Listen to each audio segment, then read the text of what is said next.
सुधारणा करणार आहात का? सभापती महोदय, पूर्वी अॅट्रॉसिटीचे गुन्हे हे सर्रासपणे दाखल केले जायचे, हे काही अंशी खरं आहे। एखाद्याने शिवी दिली असं म्हणून जरी आपण पोलीस स्टेशनला गेलो तर आपल्यावर अॅट्रॉसिटीचा गुन्हा दाखल व्हायचा।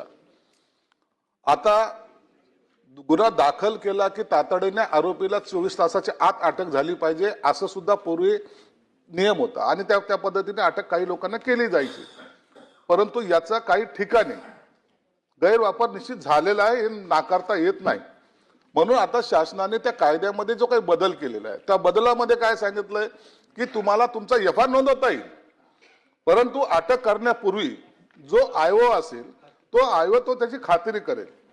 आता एफआयआर नोंद झाला, आयओने खात्री केली, त्याला पोलीस स्टेशन मध्ये त्याला तातडीनं तो त्याचा जर तो चुकीचा गुन्हा दाखल केला असेल तर पोलीस स्टेशनला तातडीने तुम्हाला तो 169 ज्याला काय आपण म्हणतो, कलम 169 मला वाटतं त्याचं, तर ते समरी तो ही समरी तो पोलीस स्टेशन मध्ये सुद्धा देतो आणि त्याच्यानंतर पहिली जी काही कोर्टामध्ये जेव्हा प्रकरण येतं त्या टायमाला ती समरी त्याला जावल्या जाते आणि ती केस विड्रॉ होते।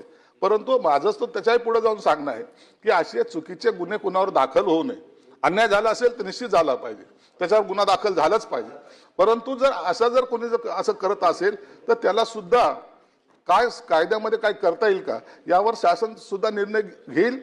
परंतु आता तातडीने अटक करण्याची जी काही पूर्वीची काय पद्धत होती ती आता थांबलेली आहे। त्याचा मला वाटतं आता समाजामध्ये हे जे काही अॅट्रॉसिटीचे गुन्ह्याचे प्रमाण त्याच्यामुळे कमी सुद्धा झालेलं आहे। प्रश्न क्रमांक 13 8057 प्रसाद लाड, प्रवीण दरेकर, उमाताई खा